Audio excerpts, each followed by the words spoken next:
Just thought I'd give you an update on how the progress has gone on this Audio Research Ref150 board that was rescued from the Titanic. I have all the parts stripped off, as I think you probably saw in the last video, and I have cleaned all the traces and they've come out pretty good. I found a combination of muriatic acid and a 3M Scotch Brite pad made from metal worked pretty good.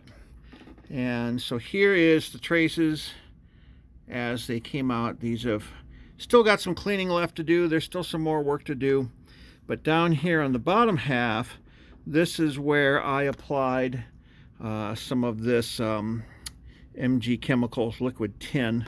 And I just used an eyedropper, held this board up at an angle and just sort of let the chemical run over the board. And it's interesting, in some spots, it coated, but in some spots it didn't.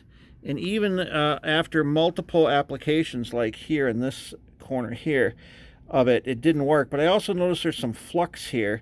So there must be some contamination still on the traces. Even though I cleaned them all with alcohol, there must still be some sort of contamination there on these traces. So probably need to scrub them and clean them again.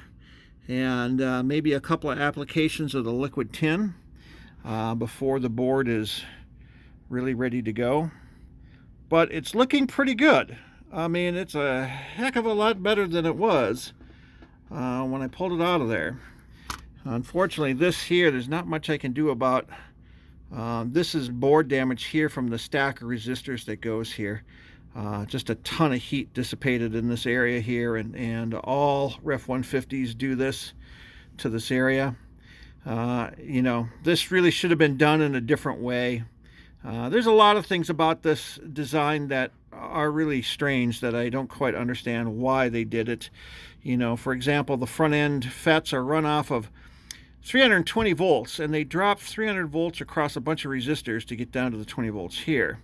And here the bias voltage is developed off of 150 volts, and they're dropping over 100 volts to get down to the 35 to 40 volts that they need for bias. The rest of that just goes up in heat. And then even further, they drop it all the way down to 13.8 volts, and there's just a ton of heat being wasted there.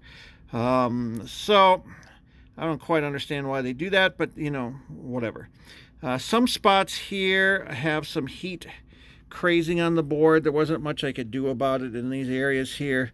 It took so much heat to get the components off of the board that there's a little bit of damage in these areas here, which won't affect it. It's just a cosmetic thing, but is what it is.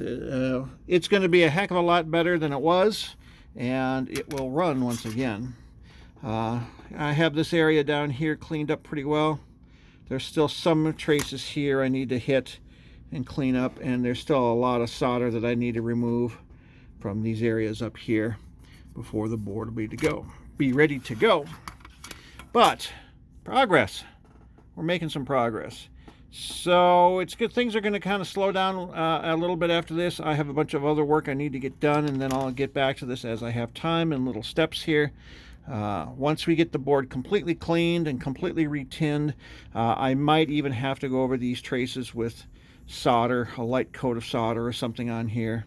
We'll see what we can do to make them the best we can make them, and then the slow process of starting to reinstall all of the parts on the board.